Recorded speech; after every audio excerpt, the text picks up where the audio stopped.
Mick and Sam, taking you to Jungle Land. Bengals pride, it fills the air. Every week we're always there.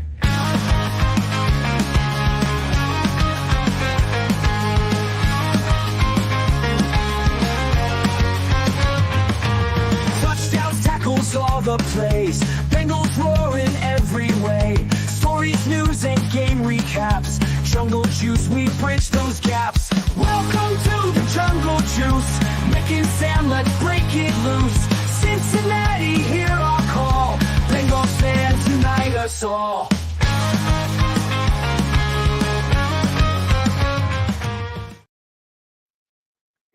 Welcome into the latest edition of the Jungle Juice podcast. I'm Sam Gormley. He's Mick Nelson. Mick, how's it going in good old Northern Kentucky?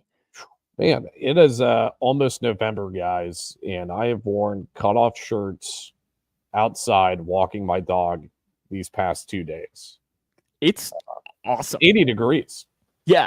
See, I'm in this weird, and I had this conversation with somebody, I don't think it was you, Mick, last week, that I have gone from now it's like, do I need to turn the air conditioning back on in my house? Like, my house is warm right now, and I'm just trying to wait for the temperature to drop throughout the evening so that I can wait and not turn the AC back on. But I also sound like a middle-aged man now that I'm talking about the thermostat. I don't know. You know, once you own an HVAC, for you, it's kind of different because you're renting still, right? You don't even own this HVAC. You Correct. could just do whatever the hell you wanted to do with the thing. You don't got to buy a new one.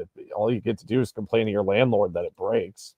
This is an accurate statement. Yes. So, I mean, once you own one, then you'll start really becoming conservative. The only thing I guess that's different are like your electric bill might be a little bit different. That's the only thing that would change. So my house is, and I live in like a duplex here, and it is a really weird, and this is off topic, but we can talk about it. It's just the way it's situated, and it's not insulated very well. So because of that, my system has to work extra hard.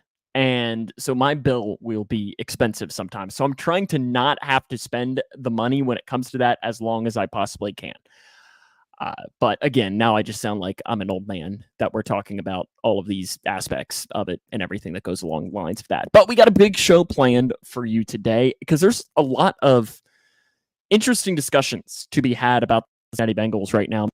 We first obviously are going to have to talk about the game on Sunday against the Eagles. That was disappointing, but at the same time was not as bad as some people are making out to be. And I want to talk about that. I don't know if you feel necessarily the same way, Mick, but I think if you went onto social media, you probably thought, "Oh my goodness, this is the worst thing that ever could happen." Blah blah blah blah blah. The score, though, did not tell a lot of the story. We'll talk about that. The trade deadline is on Tuesday. It's the biggest thing that's happening in the United States on Tuesdays, the NFL trade deadline. So we will discuss that. There's nothing else going on. It's nothing else happening on Tuesday. I only care about the trade deadline. Yes. Well, how many trades do you think we see in total? Maybe 5 between. I don't know. There've been some decent trades already, but we'll talk about that, and then we will also jump into the Raiders game as Marvin returns on Sunday as the Raiders make the trip to Cincinnati. But first, Mick, I do want to start off with is I got a interesting email on Monday, and I wanted to share it because I was shocked as to how fast this went along. So you know how at Bengals games, and we talked about this when it happened, they do the Bengals trivia, and they ask like 3 questions, and we always usually play. I forgot I even did this, but I scanned the QR code and I played it on the app and got all 3 questions. I don't even remember what the 3 questions were, but they were all relatively easy. I think one of them we had to discuss on, was it 4 or 5? I don't really remember what it was. Well, it's on the. I can't remember what the question was. But on Monday, I get an email. It says, "Hey, you won," and I'm like, "What?" So today in the mail, I got an autographed Sam Hubbard football. Holy crap. Are you kidding me? Yeah. So it pretty cool. Autographed Sam Hubbard signed football, because I apparently know trivia better than I don't really know how they did it because I don't know, but I just found it interesting that they sent me an email, and then today I got a knock on my door. Wasn't expecting a package, and there was a huge package. I mean, the box was massive, and I'm like, "What is this?" And I opened it up, and I guess the business that sponsors it, ProLink, I think is what it is. They sent me some gear as well. So now I have like a ProLink beanie, which is what I've always wanted, and a ProLink like blanket as well. So Dude, I'm it's going to be rolling so in hard for your parents to buy your Christmas gifts this year. yeah, because I mean, You already listen, got what you wanted. You already yeah, got. the ProLink beanie. I know you're incredibly jealous about the beanie, and I should have worn it today. If my house wasn't so warm, I would have worn my ProLink beanie. But also, they're not sponsoring us, so they can if they want to, but they're not just quite yet when it comes to that. But yeah, so I want to do at least, I don't know if that's a humble brag, but more just like if you actually play that, you might win. So do it. I always thought it was one of those things that nobody ever actually won. And then they sent it in 48 hours, less than 48 hours. I had received it, which was even maybe more surprising.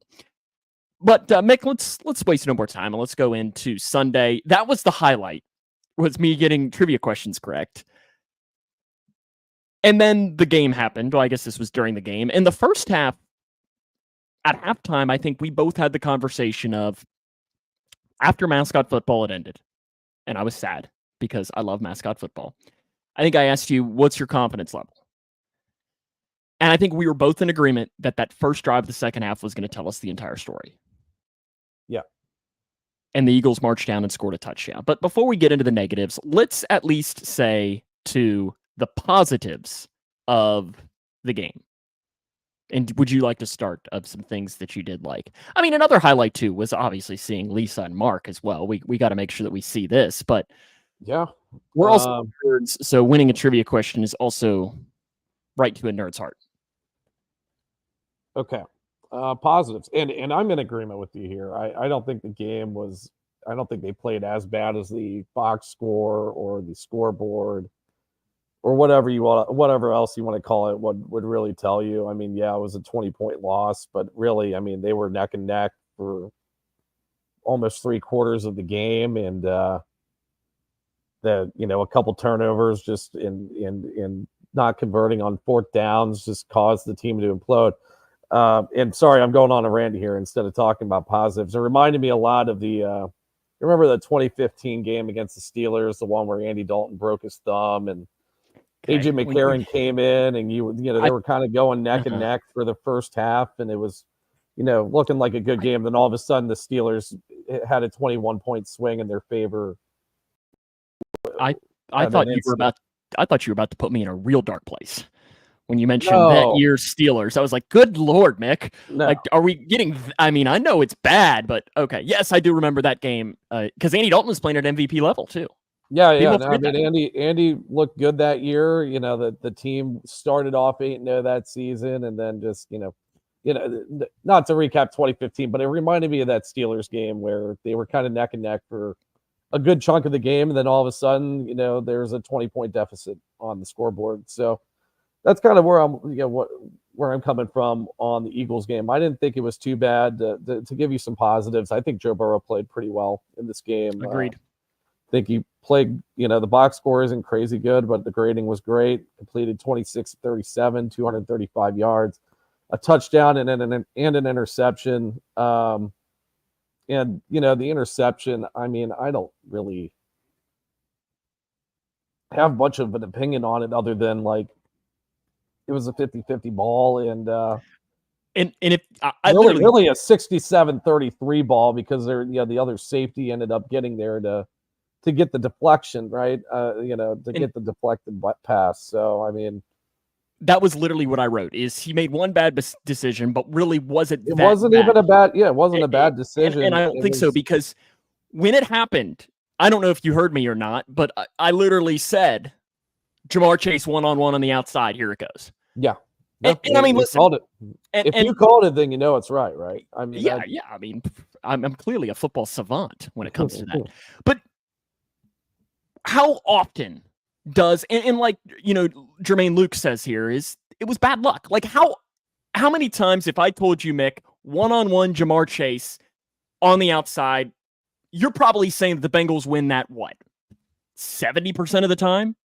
Maybe not that 50. high. I mean, it may be probably higher than 50. We'll go 60. right Let's around split 50. it down the middle. But how often are you saying that it ends in an interception? You're probably not thinking that percentage is very high at all. No. And that was just a big play in the game that allowed the Eagles to go down and score again. And then the Bengals get the football back and they go pass out to Mike Gesicki. This is the next drive, right? I believe, who had a really good game, but he had a bad fumble. And that gives the ball right back to the Eagles. They scored again. And just like that, the sad escalator was impact. Yeah. So, yeah, I thought Burrow played pretty good in this game. Long story short, he was good. Mike Gesicki, we already talked about. You kind of talked about him. He had a really good game. 81 receiving grade, caught 7 of 8 targets, 73 yards. Had a really nice one-handed catch in the game. Did have the fumble. We won't talk about that as much because, I mean, I think the game already had been lost by the time that Mike Gesicki fumbled anyways. I mean, they were down 2 touchdowns, well into the fourth quarter, and we're just you could see after that failed fourth down attempt that just completely took the wind out of their sails as a team. And it's crazy because I don't expect Zach Taylor teams to do that. They usually don't do that. And that's, I mean, and we'll talk about more positives here in a second, but like that's just something we're not accustomed to seeing with Zach Taylor teams. We're expecting them to be the second half team that gets their adjustments figured out in the team that never gives up. And I didn't see that on Sunday. I saw the team that gave up. And yeah, it's just disheartening to see. I hadn't seen a game like that, where they've given up since like, I guess Ravens game last year when Joe Burrow was out. They got hurt. Which is understandable. That's more of an excuse other than, not converting a fourth down attempt and then you just give up. Like it's. And I guess let's just go ahead and talk about that fourth down attempt with it. First off, Mick, what I want to say is because I think some people in Bengals fans there is a group of fans that I think they're the ones, and I mean, I might have to put myself into this category of, and I don't think I'm quite in there, but of the Zach Taylor supporters, as far as Zach can't really do wrong. And I don't think I'm quite in that realm, but I'm a lot closer to that than the opposite. Then there is a group of Bengals fans who think Zach Taylor cannot make a single right decision. He's the worst thing that's ever happened. He's blah, blah, blah, blah, blah. And then there's the middle, which I think is the more reasonable one. You heard a very large portion of Zach Taylor made the wrong decision. And I kind of think that decision there is two-pronged. First one, the decision to go for it was 1,000% the right decision. Good decision. That was a good decision. I agree. And, I mean, you look at it, the analytics say that, and I don't have the exact number in front of me, that the Bengals at the start of that play had a 22% chance of winning. If they would have converted it, they would have a 27% chance of winning. That's a 5% swing. Yeah. The math is mathing there. The math is mathing. Now, what we can discuss is the actual play call itself. Sucked. Yeah, it wasn't a great Terrible. Play call. My God, WKU's just gashing right now, by the way. That's of course they are. Go Tops. I just saw, I swear in 5 minutes, sorry, we interrupted you. I swear I just saw a 70-yard touchdown. Now I just saw another 50-yard touchdown. But back on the play call. Play call sucked. Really bad play call. I mean, in my opinion, you shouldn't call a screen unless you're at least 6 yards away from the first down marks. Now, and I mean, you can say and I've seen some criticisms for this online as well, and I'm not trying to necessarily agree with it, that Burrow could have possibly seen the coverage. DeJean was following Chase the entire time on this. And Burrow could have checked, called timeout, done something to get around that. Now, I don't think you could put all of the entire blame on Burrow, because I'm sure Zach Taylor's thought process is let's get our best player the ball in space, and he has to get 1 yard. And that's probably his thought process for it. Two? I think it was 4th and 1. Maybe 1.5. And they weren't running the ball at all. I mean, the run game, we're going to talk about that because it was atrocious.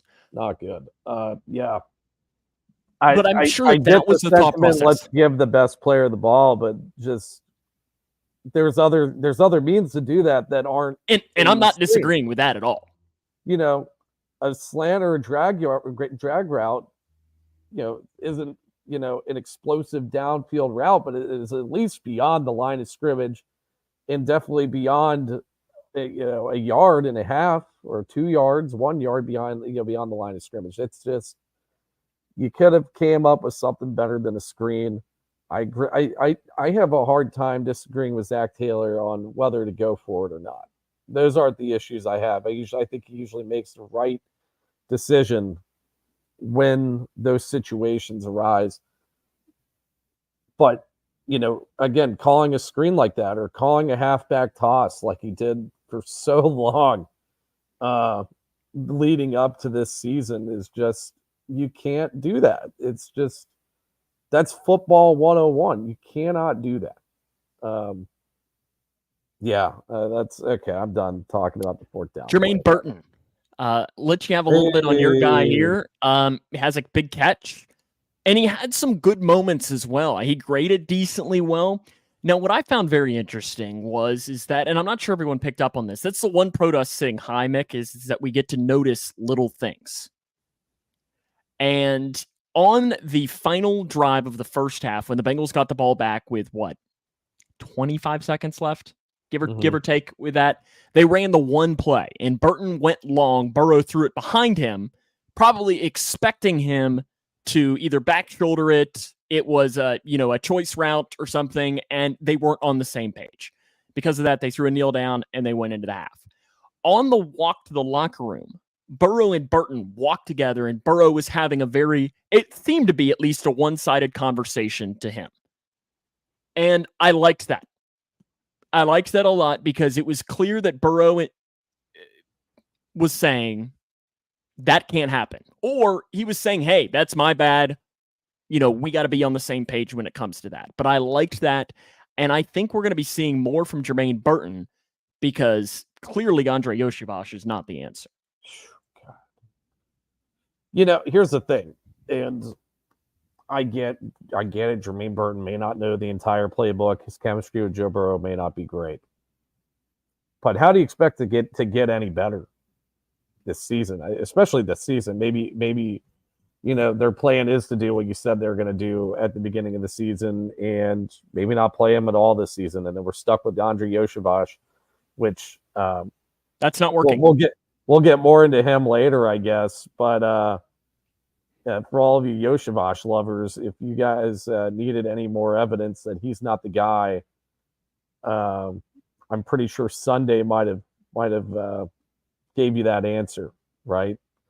But how do you expect Burrow to really get more chemistry with Jermaine Burton if they're not practicing together, which they're not, nobody practices anymore really in the midweek. They just talk about game plans and the walkthroughs and shit like that. But Burton needs to be on the field in real game time situations in order to get that chemistry.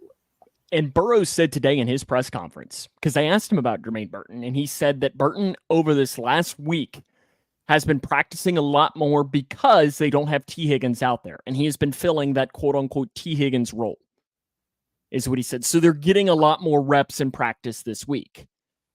And I'm hoping that can lead to better things coming up on Sunday against the Raiders. I know Mo Egger, he tweeted earlier today, I think Jermaine Burton was like plus 340 for an anytime touchdown.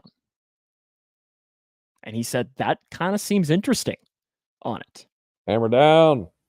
Nick says hammer. What was he at for touchdown odds this past week? Because he almost had one. I didn't check. And then I think it's plus 2,000 if you want to do a first touchdown of the game. And maybe if you're feeling frisky, you can jump into that.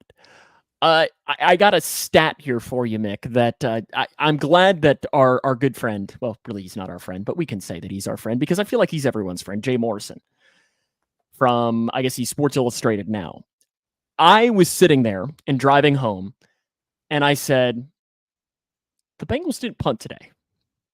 And then I kept driving, and I was like, wait a second. The Bengals are now 0-2 this year when they don't punt in a game.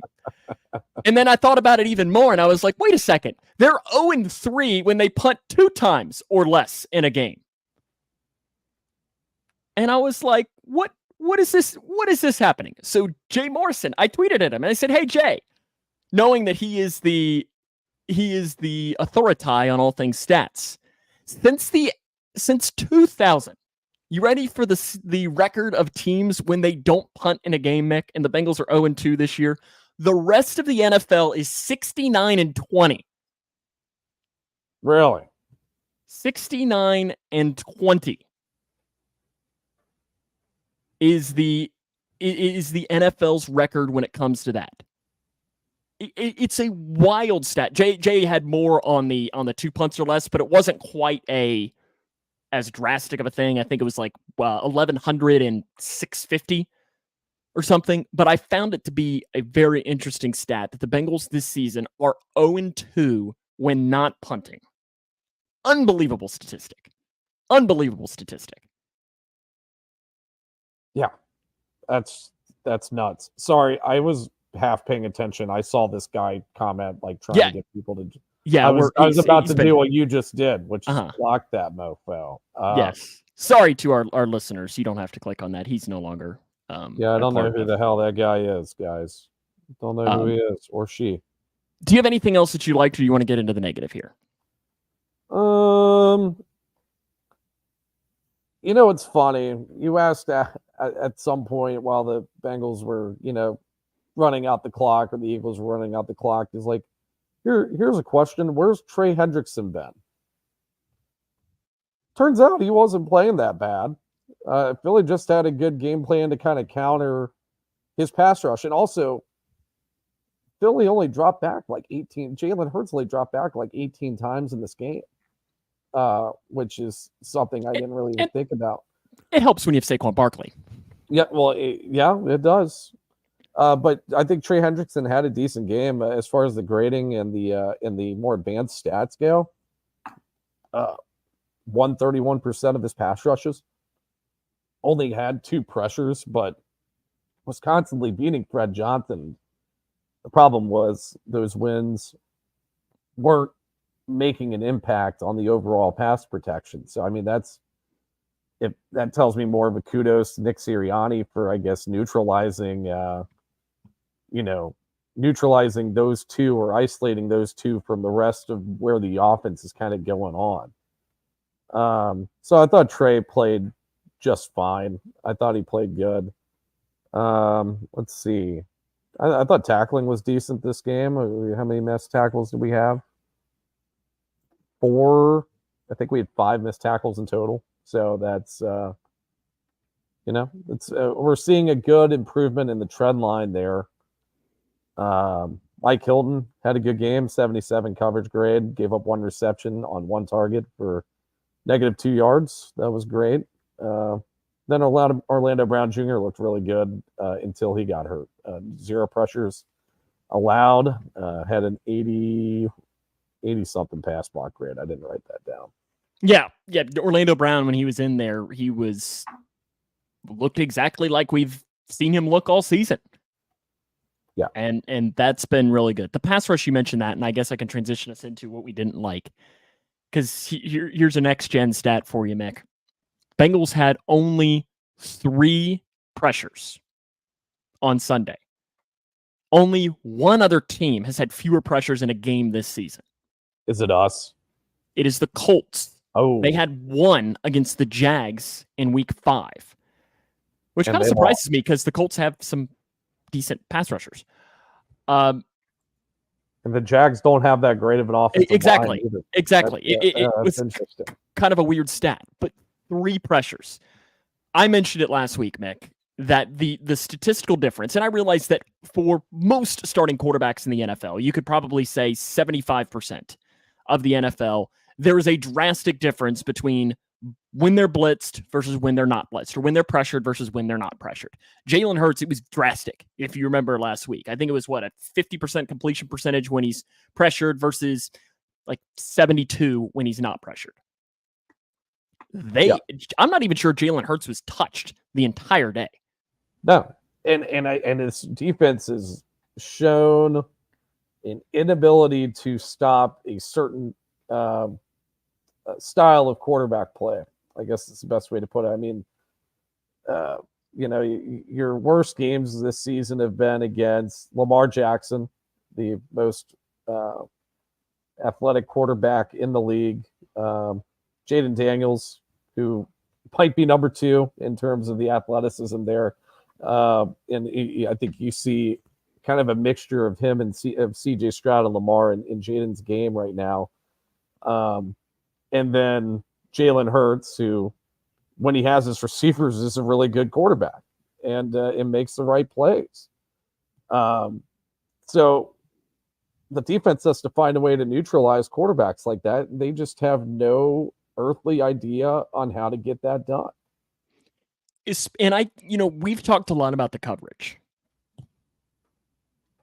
And I mean, how much of this is coverage issues, and how much of this is that these guys are having to cover A.J. Brown and Devontae Smith for 4 and 5 seconds. Yeah, I want to pull up this average time to throw because I didn't even look that for Jalen Hurts yet. But yeah, I mean, you're covering what people think is either the best wide receiver duo in the league or the second best wide receiver duo in the league. And you're having to do it for as long as they do. Now, actually, 2.7 seconds total time to throw. So it wasn't like it was like an egregious amount of time, but I think that the plays that did the most damage were probably the plays that Jalen Hurts had a lot of time to throw. I mean, that throw to that 45-yard touchdown to Devontae Smith probably was like a 4-second. I think it was 4.5. I think 4.5 second play. Yeah. And you can't expect to cover elite wide receivers for that long. No. And the pass rush has been a problem.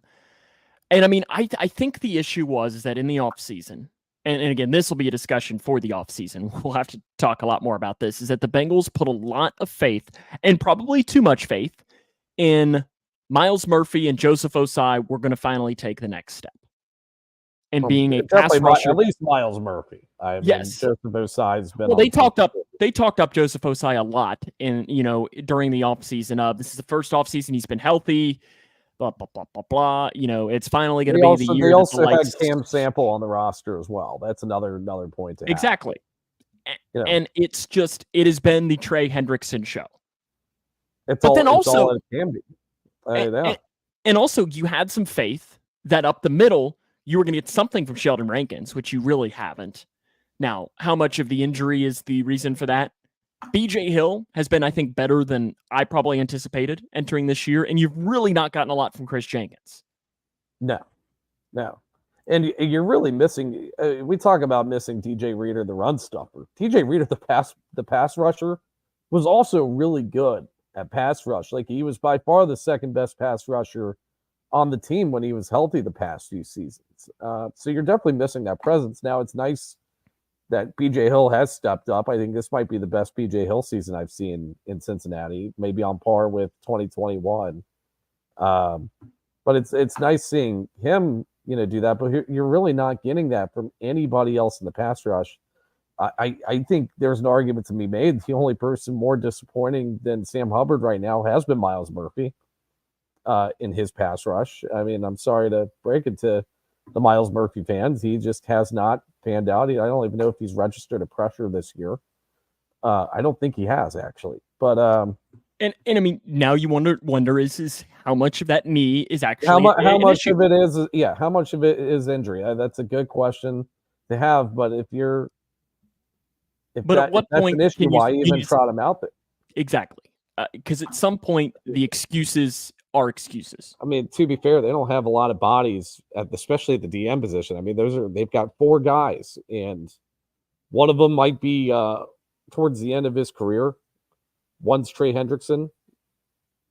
Osai's been okay. And then you got Miles Murphy. Is there any other? There's no other edge rushers on the roster. Lawrence Guy? He's an interior guy. I think he's kind of like your like a 5-tack. Yeah. But yeah, I mean, you're not wrong. And it is that to me is where you're going to circle. And let's just say the Bengals make the playoffs, Nick. Let's just say they figure it out, they make the playoffs. What do good teams that win big games have that they have to finish off games when they're winning? Pass rush. No, and you cannot rely on Trey Hendrickson. I've done a correlation study on this, Sam. The pass rush on a defense is the equivalent to the quarterback on the offense. Without question. In terms of how they correlate their grade, doing it between their pass rush grades and total wins for teams. And that is the biggest impact the defense can have. When you can't rush the passer, you're not going to force mistakes out of quarterbacks. Quarterbacks are going to have a bunch of time to throw for receivers to get open. That's something that's essential to have. And it's not like the front office hasn't tried to resolve that. I mean, you drafted Miles Murphy with your first round pick 2 years ago.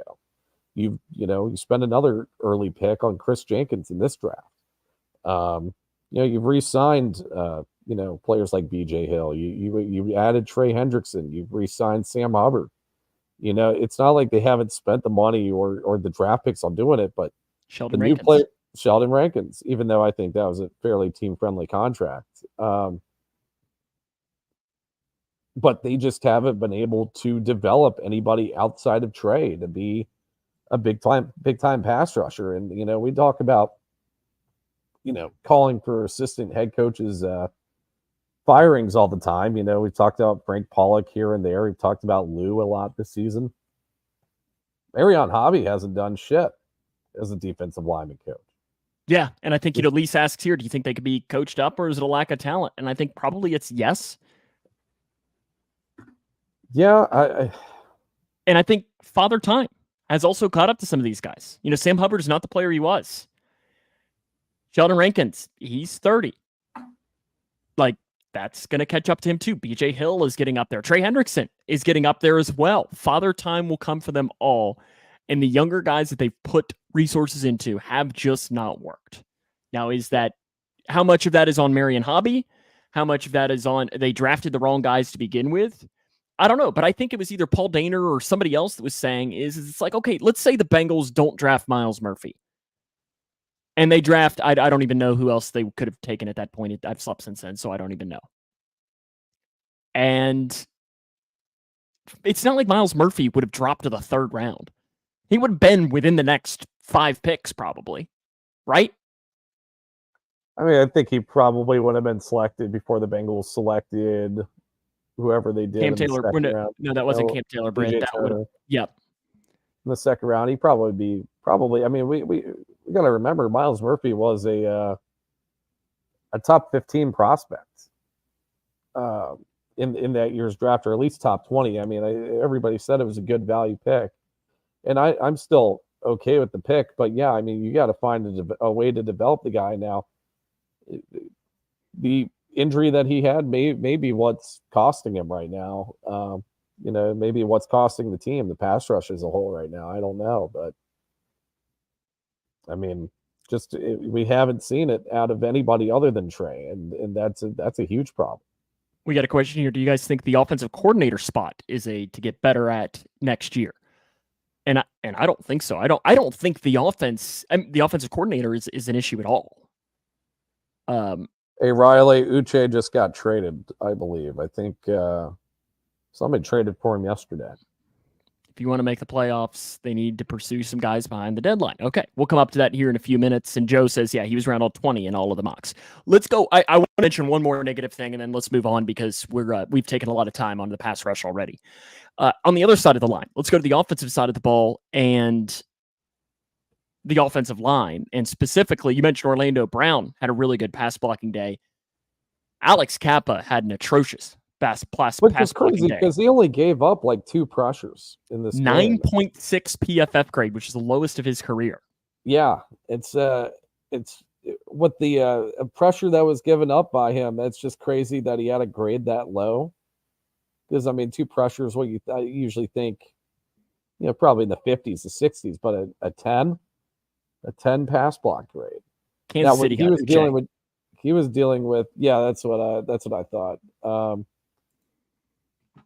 Was he matched up with Jalen Carter for the entire Probably, game? yes, that would make sense. Jalen Carter is going to make guys look like that. Is he going to make Alex Kappa look like that, though? Potentially, yeah. I mean, I don't know. You can only imagine what he would have made Cordell look like if Cordell was matched up with him. Thankfully, Cordell had to deal with Milton Williams probably instead.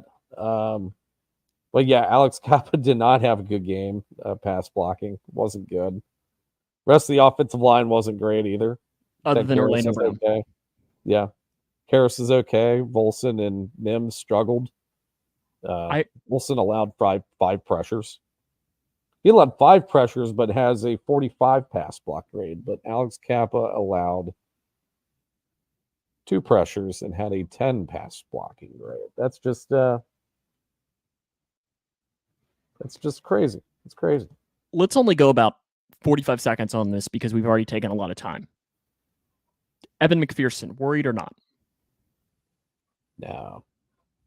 Kickers go through things like this, Sam. I mean, he's in his 4th year. Sometimes you hit through slumps. You know how many slumps, or you want to call it the yips or whatever, you know how many times Mason Crosby experienced that throughout his career? Like a ton. The dude had a 20-year career, largely successful. For the most part, it was successful now. I mean, Justin Tucker never goes through stuff like that because he's just... He did earlier this year. He did earlier this year.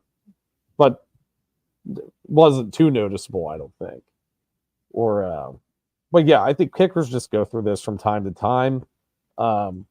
If you want your kicker to regain some confidence, maybe stop stalling at the 30 to 35 yard line for field goal attempts. Maybe start with that, Zach. Like, just do that. Yeah.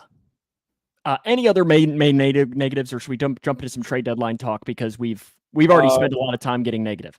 We have. Run game sucked. Yeah, we were really saying we're going to come Joe Burrow actually called it out. It was that bad. Yeah, not great, Bob. No. And just to kind of segue here, there's a potential running back. There's a running back on this list of trade targets that I want to talk about that might be. The trade deadline is next week, though, for the NFL. And let's at first play the card of, let's say, okay, the Bengals decide they're going to make a trade. And yeah, the chances of it happening are slim. But let's just say, okay, let's say, yes, they decide that they want to pull the trigger and make a trade. Let's first off say, Mick, Max Crosby is not going to be that guy. No. Max Crosby is not just going to walk across the field on Sunday after the game and put on Bengal stripes instead of his black and silver. That's just not going to happen. But there are some other names that I guess can we even say maybe? Probably won't happen, but at least makes sense. Is that the way you want to describe it?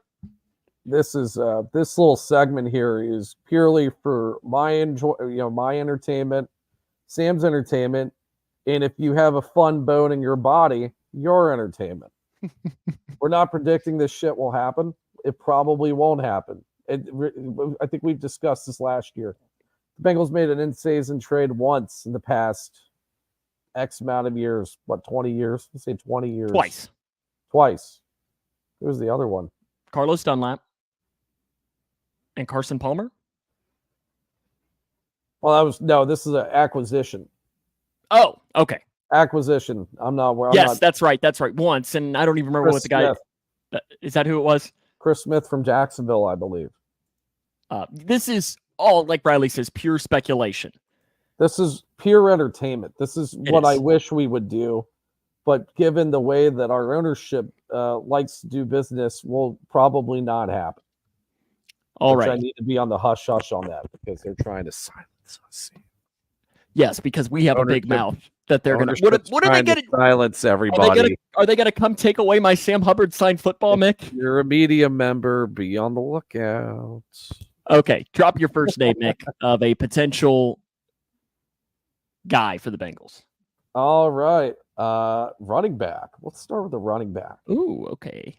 My wife loves this guy's name. I like this guy's name, and I think he's playing really well this season. Let's talk Carolina Panthers running back Chuba Hubbard. Oh. I thought if you were going to talk Carolina Panthers running back, there's been another guy who's been tied to the Bengals already for the Panthers.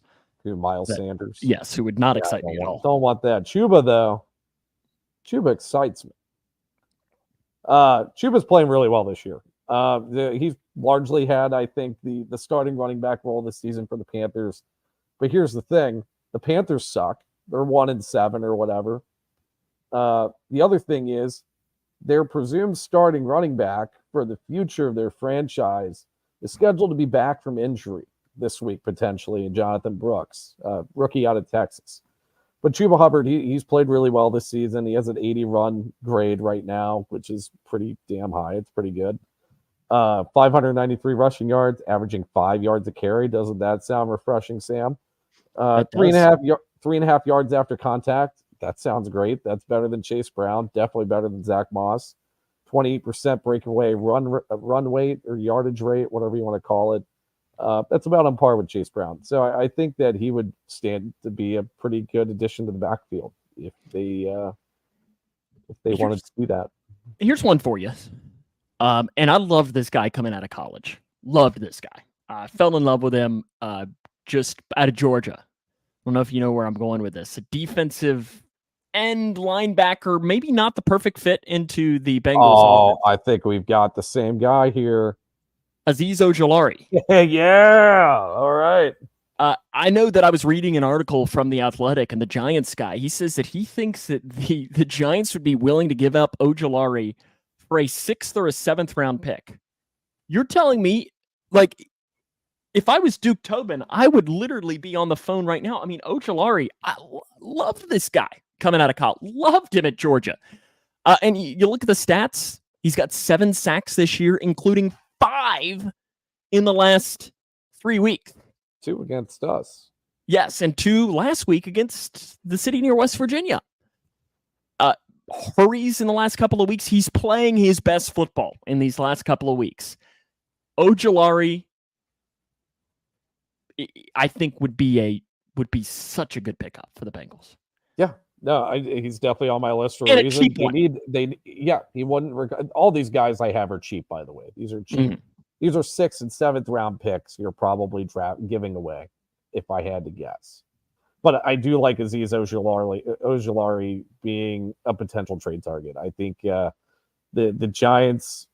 This is last year on his contract with the Giants. They already have their edge rusher situation figured out for the future with Kayvon Thibodeau and Brian Burns. You know, they might as well get something out of Ojulari. They're not going to go anywhere this season anyways. So, yeah, I think Azeez Ojulari would be a huge pickup. We'll stay in the Meadowlands here for my other guy, and also we'll stay with the Giants. Dexter Lawrence? Oh, I wish. No. Would you give up a first-round pick? I would. For Dexter Lawrence? Yeah. How many first-round picks would you give? How many first-round picks? I give up a 1st and a 4th or a 5th for D-Law. I would give that up. Would you give up a 1st and a 2nd? Would you do a Carson Palmer for Dexter Lawrence? No, you don't do that for anybody that's not a quarterback. Dexter Lawrence. Or I guess like Justin Jefferson. That's the only other example I could have for that. Myles Garrett? No, not even for Myles Garrett. Really? I'd do a 1st and a 3rd. Or even a 1st and a 4th. Who are you going for the Giants? Are you going to go Darius Slayton? I am going Darius Slayton. Oh. My God. Is that somebody you had on your list or no? No, it was not. I like Darius Slayton a lot. I think he's had like an underrated career with the Giants because, they just haven't gotten their crap together offensively for the entire time that he's been there. But I think he's been really solid. 29 receptions, 420 yards, 1 touchdown on the season. Plays a little bit in the slot. I think he's more primarily an outside receiver, but he's been known to be to be an occupant in the slot, which I think it's what we're needing, either from Jamar or from somebody else. Obviously, Andre Yoshibash is not getting the job done, but a 67 receiving grade. Here's a fun stat. It has 10 contested catches on 15 opportunities. That is a 67% contested catch rate, which is extremely high. So the dude's been going up and getting it this season. So Darius Slayton, somebody I would be okay with the Bengals getting. We talked a little bit about Chase Young last week. Would be an interesting guy, probably for the same price as an Azeez Ojulari, maybe a little higher. I think I'd probably be a little bit more towards Ojulari, but he's at least a name. Do you have anybody else on your list that you want to drop into? Yeah, I've got a few. Defensive tackle. Didn't have a lot of them available, but Chris Jones? Oh, I wish. Jeremiah Ledbetter, defensive tackle out of the Jaguars. He's primarily played with the I lost it. I don't know if it's the Browns or maybe the Chiefs. I don't know. 70 defensive grade on the season. Most of his production's coming from the run defense. Has 13 run defensive stops on the year, which more than doubles any interior defensive lineman currently on the Bengals roster. Now, some of that's adjusted for snap inflation, considering the interior defensive line's been injured for half of this season for the Bengals, but still, I think a good guy to add. And then I've got two corners. One is Paulson Adebo, cornerback for the New Orleans Saints, fourth-year corner out of Stanford, 64 coverage grade, but posted an 81 coverage grade in 2023. 3 interceptions on the season. He's allowing a quarterback rating of 67 when he's targeted.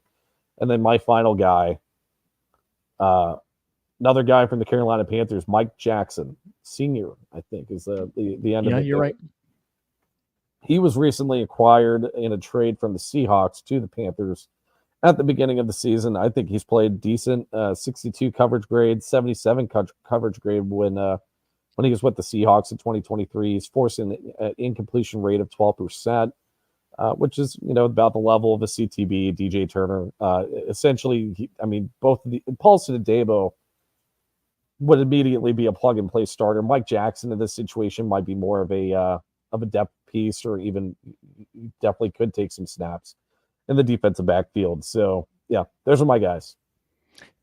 I think it'll be interesting. I think we both agree that it's unlikely, but those are a couple of cheaps names of that could be up. Riley says, "Bring Sauce home." No, yeah, that's not going to happen. That's give it up too much for that. Let's say the bad part happens, Mick, and the Bengals lose on Sunday. I know we've seen it was a fan base rumor, and I don't believe anything into this, but the Lions are trading for Trey Hendrickson. So I ask you, Mick, if the Lions call, what do you require for Trey Hendrickson? Because, the biggest thing with Trey Hendrickson is that this is the rest of this season and next season. For dirt cheap. For dirt cheap. Because that's the thing. I don't know that I can put a price on it. Well, here's the thing. They should not trade Trey Hendrickson. That's one thing I'm going to throw out there, because you trade Trey, you have no pass rush, none, and you're rebuilding. You're rebuilding at least the defensive line. Now, there are some good edge rushers in this draft that you could quickly move from. But here's the thing, Sam. You're not trading them to a mid-level team like the Chicago Bears or here's another team. Let's see. The Freddie says second round pick. No. Yeah, I think it's got to be more. I think it's got to be multiple. Given the value of his contract, I'd be demanding a first. But here's the thing: the Lions are projected to be picking towards the end of the first round. So that's pretty much a second round pick. That's pretty much a second round pick. It is. Now, theoretically, I guess they could just, if they, the Bengals could be selecting fairly early in this draft. Right now they're projected to select 11th, so that puts you in the range of a Nick Scourton or Scorton, however you pronounce it, a James Pierce Jr. or whatever. You can figure out the edge situation from there. But do you really want to try the draft again after you Not just working. drafted Miles Murphy and that didn't work? I mean, that's Mark says second and a fifth this year, third next year. And again, I'm with depends on where they're selected, where that team's projected to select. But if it's the Lions, then I mean, it'd have to be a first rounder. Yeah, because then that's pretty much a second round pick. Yeah. On top of that, now I think the T trade might be easier to pull off. But again, with T Higgins, and again, we're taking a lot of time on this because we do have to talk about the Raiders. The T Higgins trade is like, what are you actually going to get for him? I don't know. I'd say with the franchise tag, I'm not sure. I think the Bengals are footing the bill with that one, right? I would say they're footing the bill on that. I think, because I don't think you can transfer. To be honest, I'm not even franchise tag, right? I mean, that's. To be honest, now I'm going to have to think about that. But I think, let's just say that they let T Higgins walk in free agency, which is the most likely scenario. They're probably going to get a third round compensatory pick for him leaving. So to me, I'm saying if you're going to trade him, you need to be getting higher than a third round pick, and you're not going to get that. Or at least the third round pick. Yes, I mean, because that would be higher than the compensatory pick. Yeah. And I just don't think you're going to get that. I think you might be able to get it, especially for some teams that are desperate for wide receiver help. Like, the Chiefs just got their shit figured out. So the Panthers or the Ravens. Yeah, trade them to the Panthers. Bills already got their figured out. Oh, Bucks. Yeah, with Godwin. Godwin's out for the year. But here's the thing: you can't have two Mike Evans on the receiving core. That just doesn't work out, which is kind of what T is, classic X receiver. And we're going to have a discussion postseason. We don't have the time to today. The T Higgins discussion. Because it is interesting. Got to change part on that. I have two. And I want to math it after the regular season. And I think Mick, in like February or March, we're probably just going to have to do a T Higgins show. And literally just only talk about his situation and the decision that will come into that, whether to franchise him again, whether to extend him, whether to let him walk, whether to tag and trade. It is just going to be an interesting discussion that we don't have the time to jump into today. Are you good with jumping into the Raiders now? Yeah. Let's do it. Injury report. First off, Orlando Brown Jr. did not practice today with a knee, and it has also been changed to a fibula injury as well for OBJ. T. Higgins did not practice with a quad. I will say, too, and I meant to talk a little bit more about this, is that this is the second time that T. Higgins has had the injury happen on a Friday. That's got to screw with an offensive game plan. And how much of that had an impact? Because it happened against the Patriots as well. The Marvin Lewis return. How injured during walkthroughs? That's just the. It is wild to me. For the Raiders, their center Andre James did not practice today with an ankle, and linebacker Robert Spillane did not practice with a knee injury. But he had that knee injury, suffered early on in last week's game against the Chiefs, and ended up re-entering. So was that adrenaline? Who knows? It'll be interesting. Spillane, though, a veteran, so very well could have been a rest day for him as well, just throwing the knee on there. Marvin Lewis, though, makes his return. Very quickly, Mick, will the Bengals and should the Bengals recognize him on the Jumbotron during the game? Will they? I don't think they will. Should they? 100% they should. I mean, this is a guy that dedicated his life to this city, this organization for 16 years. At no point did I think Marvin was, I think Marvin kind of got stuck in his ways maybe towards the end of his career here in Cincinnati, where he'd just get a little more irritable and a little more delusional, especially when it came to talking to the media and stuff like that. But for the most part, I love Marvin Lewis. I think he's a great, maybe not a great head coach. He's a good head coach. He was great for this franchise. He's what this franchise needed. He's the only head coach I know up until 2019. I'm not sure if you remember the Dick LeBeau days, Sam, but I don't. Not as much, no. I don't remember them at all. And I just hope, and I think it's basic, that at some point in the first quarter that you just put him on the Jumbotron with a little lower third underneath. Marvin Lewis Raiders assistant head coach. Let everyone cheer, and then we move on. And that is, I think, something that should be done.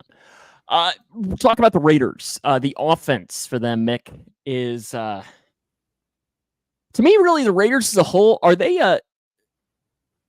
They remind me of maybe a better offense than the Browns, and maybe not quite as good of a defense as the Browns, but they kind of remind me a little bit of the Browns. Their defense sucks compared to the Browns. Sorry, yeah, their defense is not good. But they got, I guess, an elite guy who's not done as much as fine. He's done what Trey's done so far this season. If there's a way to label it, maybe slightly worse, but Gardner Minshew, of course, he has to start against the Bengals in Cincinnati. Seemingly, that just happens every single year. When was the last time it happened other than the Colts game? Jaguars. That was like 4 years ago. That was like 5 years ago. 2019? Yeah. 2020. It was 4 years ago. Oh, and it happened in 2019 too. Did it really? I think the Jags came here both times. Yes, because I was at that game. So yeah, so it's happened quite a few times. 2019, they did not come here. I don't think. You were at that game. Did we lose to them? I don't know. All right. Did we lose in 2019? Yes, of course we did. This was. Oh yeah. This is the 2019 Bengals. I was playing the Jaguars in 2019. Let's see. But maybe we did. Unless I'm just completely wrong, but I remember being at a game, and yes, they did. They lost 27-17 to the Jags in Week 7 that week. Is that a Ryan? I wonder if that was a Ryan Finley game or not. Nope, Andy Dalton. That was an Andy Dalton game. And yes, because that was the Yannick Ngakoue interception pick 6 game. Remember? 23 yards and so on. But Gardner Minshew did start that game. That's not the AJ Green game, right? Where he beat up Jalen Ramsey? No, that was in Jacksonville. Oh, okay. Okay. All right. Okay. Minshew, 6 touchdowns, 8 interceptions, 9 turnover-worthy plays. But, I mean, if we're going to talk about the Raiders offense, we got to talk about our guy. Brock Bowers has been really good. 52 catches, 535 yards, only 1 touchdown. I mean, PFF loves this guy. And I don't blame him. He's a freak. Yeah, no, I think he's probably going to be the next great tight end, honestly. I mean, he's already kind of living up to the bill right now. He's already playing at like a level of a Kittle or Travis Kelce, and the dude's not even a half a season in yet. So, I mean, no, he's playing great. And he hasn't had a quarterback. And, he's also got Andy O'Connell and Gardner Minshew throw to him. I do want to say I liked Brett Powers in the draft, but he wasn't my, he was your guy. You were just like, I love the Bengals. If the Bengals, if Bowers falls to the Bengals, we got to hop on Brock Bowers. Yeah. That was you. And I mean, I was not maybe quite that strong. Yes, you were. But if he was there at 18, but I mean, I don't know that I would have taken him if like Byron Murphy was there. I think I probably would have still considered like a Byron Murphy. Okay, you were also a Byron Murphy guy. I was a Byron Murphy guy without question. But Brock Bowers, I mean, listen, Brock Bowers and the Bengals offense does make me very happy thinking about that. But it doesn't happen. It's never going to happen. So we're not even going to talk about this. I'm sorry to go off topic here, but I wonder if we're not just, it's an offense where the tight end is not mentioned it's not meant to shine like it is maybe in other offensive systems. But also, you got to think that the Bengals have 2 elite wide receivers, so they don't need that tight end position to go with it. No, that's a good point because Gesicki was, I mean, you saw he was wide receiver number 2 out there this week too. Yeah. The other receivers, though, for the Raiders, Jacoby Myers. He's good. He's solid. Apparently, DJ Turner is going to be playing both sides of the ball on I've never even heard of that guy. I wonder where he went to school. I hope they go up against one another. I just want DJ Turner going up against DJ Turner, and let's see. I mean, loser leaves town. Loser has to leave the NFL, or loser has to change his name or something. They have to pull a Josh Allen, because, Josh Allen is now Josh Hines Allen, or Allen Hines. Yeah. I can't remember which way that he did that. Best thing about the Raiders is that they're very similar to the Bengals in the fact that they can't run the football. They really can't run the football at all. Yeah. They can't. They can't. They're 2 running backs. I mean, it's the worst rushing attack in the league per PFF grading. It's really, really, really bad. Alexander Madison averaging 3.2 yards per attempt, 2.43 yards after contact. not good. Zamir White. Yeah, let's not talk Just about had- Zamir White as somebody who had him on my fantasy team. Finally cut ties. Oh, you did. Oh, I did. congratulations. I did. Oh yeah, we didn't even. We're gonna have to do a Yeah. segment on this at the end of Yeah, the show. we'll get to it later on at the end here. Can you pull them up and we can maybe have maybe we'll just post them on the Jungle Juice page and create a poll and say which fantasy lineup wins. Okay, we'll come back to that at the end. I've got it up here. Okay. Anyways, rushing attack sucks. Zamir White, that's where I left off on. 44 run grade, that's really bad. 3.0 yards per carry, 2.09 yards after contact, has 2 fumbles on the season. So their rushing attack sucks, which is nice for us. Their receiving core is not great, especially with Devontae Adams gone. You've got, Brock Bowers, Jacoby Myers, and then Trey Tucker. Welcome back to Cincinnati, Trey Tucker, by the way. We talk about Marvin Lewis's homecoming, but not Trey Tucker's. That's who is Trey Tucker? He was like a wide receiver during the Ritter era, I believe. Oh, okay. Okay, see, that's why I don't know him. I thought you were saying he's a former Bengal. I'm like, no, he wasn't. What are you saying? Desmond Ritter does make his return to Cincinnati too. Yes, he does. Oh yeah, he does. Forgot Dez is on the Raiders. So we get to see poor quarterback play. Yeah. There you go, Riley. There's your UC mentions. With that, let's talk about the defense for the Raiders. Max Crosby. Okay, we talked about their defense. I mean, now they've got some good players. Now it depends on Robert Spillane is going to play or not, which I think he probably will. I think Robert Spillane's a pretty good linebacker. They're not great on the edges at defending the run, so I'm hoping that if we do have this, shut your damn mouth. Dez did what Western never will. Okay, you guys are killing me. At least Western has had quarterbacks that have stayed in the NFL. Des Ridder is still in the NFL. Anyways, so yeah, Robert Spillane, I think he's a good defender. Now at the edges, they're not as good at running or at run defense. So I'm hoping they utilize an outside zone kind of rushing scheme. Coverage unit sucks, so that's cool. Got Jack Jones. This defense might not be as bad as Washington. I think it's worse. I think it's the worst defense in the league. I mean, it's graded the worst defense in the league right now. I mean, and see, this is what just stresses me out, Mick. It's like there's no reason the Bengals should lose this game. Oh, we should blow these guys out. Especially if T's out there. And see, that's a wild card because they've struggled. Let's make our picks now. Are you good with that? Since we've talked a lot, I think we've jumped to the Raiders, and then we can come back to the biggest matchup of the week as well. Bengals against the Raiders. This game is on Fox on Sunday, so keep that in mind. Favorite broadcasting platform too. Oh, that is your worst take you've ever had. Not at all. Because then Terry Bradshaw will be on my screen, and Howie Long. Not that much. I've never liked Howie Long, and I don't know why. I've just never liked him. Was it the haircut? Haircut's kind I don't know. Kevin Kugler. You should hate Logan Wilson.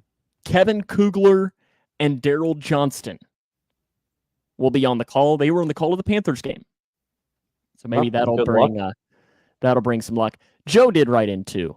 That does scare me a little bit. Is Max Crosby against potentially Cody Ford? That does scare me. Yeah, that's not great. Oh, also a good matchup to watch is Hendrickson versus Colton Miller. I think that'll be a really good matchup between those two guys.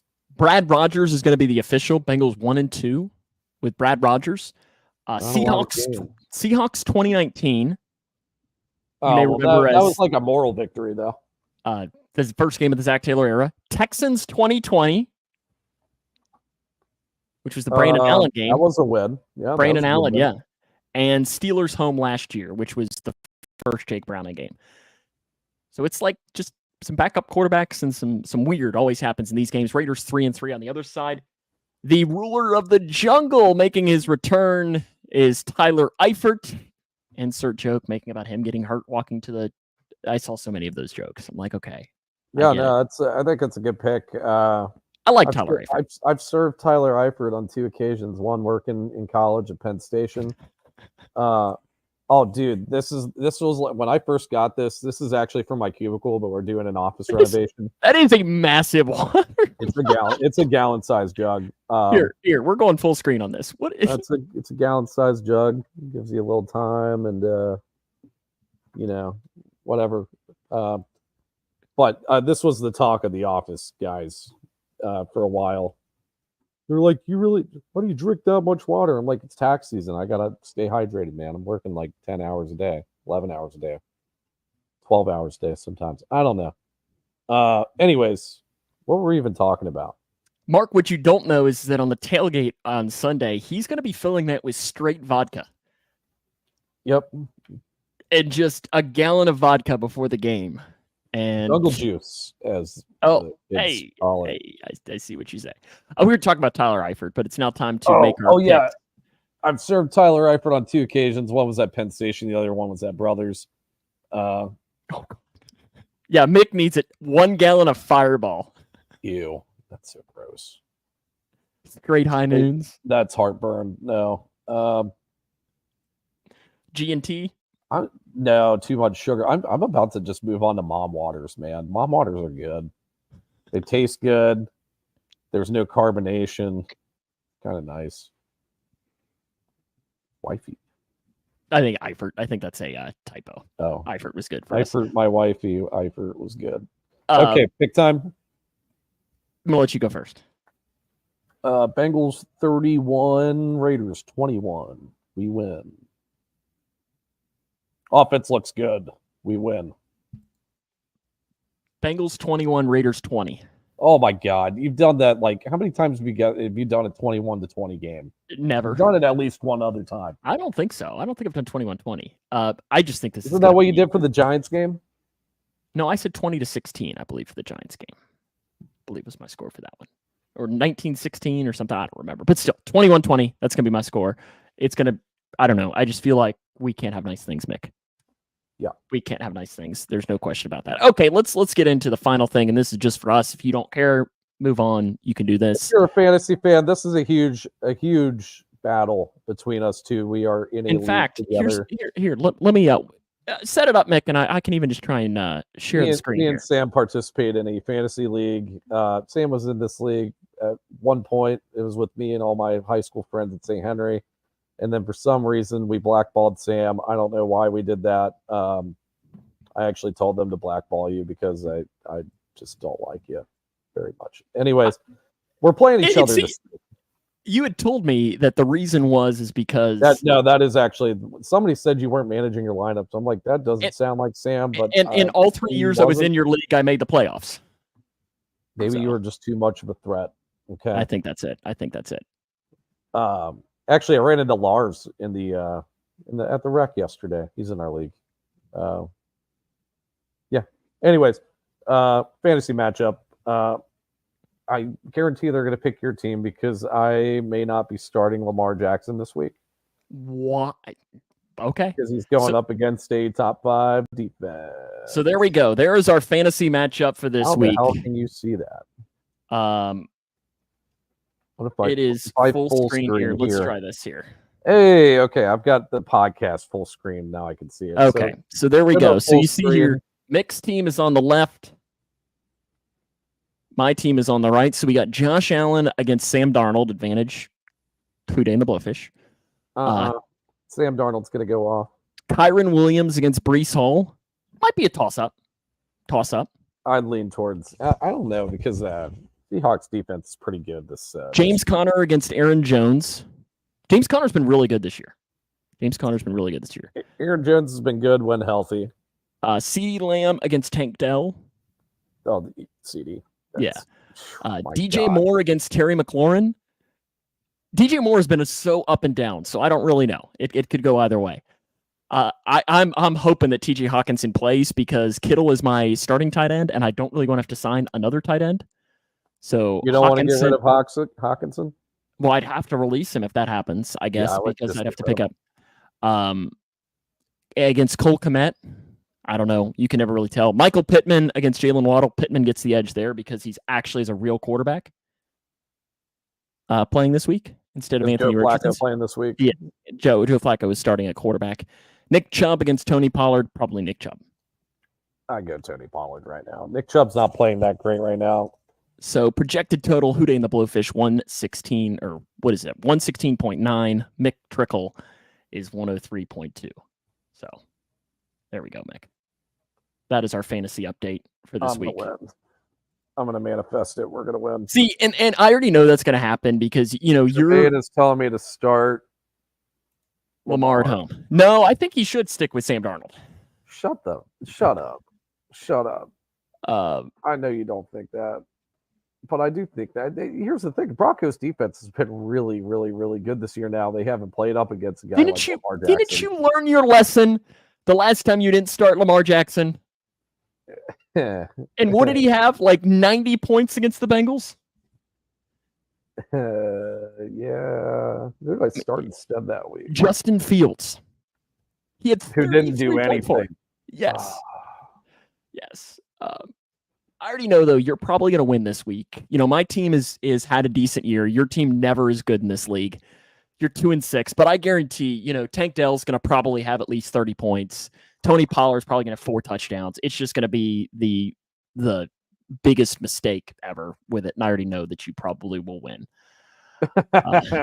No, Riley, don't mention that.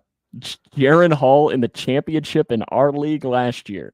No, not yeah. So I'm in too many fantasy leagues. I'm also in a fantasy league with Riley and all of his our friends in that league. And I was in the fantasy championship. I had an absolutely stacked roster at every position except quarterback. And I don't know how I got to this decision, but I got to the point where I had Jaron Hall starting in the fantasy championship because I was like, how bad? If he can give me 10 points, I'm happy about it, right? And the dude got me nothing. Like, he might have got me negative points in that game, actually. And let me guess, you did not win the championship. No. It was, Jeff Hostetler won a Super Bowl, okay? I thought Jaron Hall could have won me a fantasy championship. Whatever you say. I don't know if that guy's even in the league right now. That'll wrap us up here for this week's show. If you're tailgating on Sunday, be safe. Lisa, it'll be good to see you there. Mark, looking forward to seeing you. Riley, another Mark Moran as well. Yes, Marky Mark and Mark, all the Marks. We're going to see them. Josh is going to be there, I believe. Josh will be. Riley will not be there, probably. Riley, why don't you make it down to a tailgate this week? Yeah. I mean, let's be real. What's he got going on, Mick? Not a damn thing. He's got a family. I think he goes to his parents' house, watches every week. But well, he can go to that after he tailgates. Yeah, you have a ride to your parents' house, Riley. Yeah, tell him, Mark. Yeah, Riley. What lame excuse do you have? Come to the game, Riley. Yeah, listen. Come hang out with your friends. Yeah, it's a family tailgate. We're family. And I love that he's now gone quiet. Riley very rarely goes quiet unless he knows that we're right. He's gone very quiet now, though. He won't admit it, though. He won't admit that we're right. Yeah, he's probably gone back to play some college football. I'm banned from the house since we lost over there, so maybe I'll swing down this weekend. Hey, that's a commitment. There it is. You heard it here. Riley is coming. You get to meet this guy. So that might be a reward for you coming down, and it might be something that scares you away. That you might get to meet Riley. I'd probably side on the ladder, but I think he's going to be signing headshots. He's going to be lining. He's going to have a table next to David Fulcher and Icky Woods. Here's the thing, man. Raiders fans are scary people. Those guys are, well, at least the Oakland Raider fans were freaking nut jobs, right? They were just Raiders. But yeah, it's I don't know. You're going down the tailgate. One, stay safe over there. Have a good time. Show out. I know that, times are tough, turbulent, whatever you want to call them right now for the franchise. And I think we're all feeling it. But we're not out of it. You're 3-5. This is a great bounce back opportunity. They've taken advantage of the games like this largely throughout the season. I have no reason to think that they won't do it this week. So, and you got a big one next week. Big one. If you win this, the season Maybe that might be a little bit of that, but that's a huge game. Huge game. Oh, I think next weekend. this season might. Yeah, I think it might be.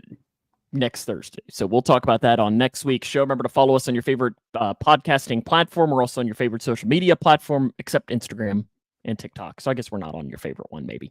But we're on some of them, most of them. We're on Twitter. We're also on Facebook. I know Mick tweeted a lot from the game on Sunday. He might be doing that again this Sunday. So make sure you follow us there at Jungle Juice Pod to get us for that. Mick, any parting thoughts before we jump into, closing the show? Nope, nothing. Again, stay safe. Hope to see you at the game on Sunday. And Hoo day. Yep, that'll wrap us up. We'll see you next week. Hoo day. Thanks for watching.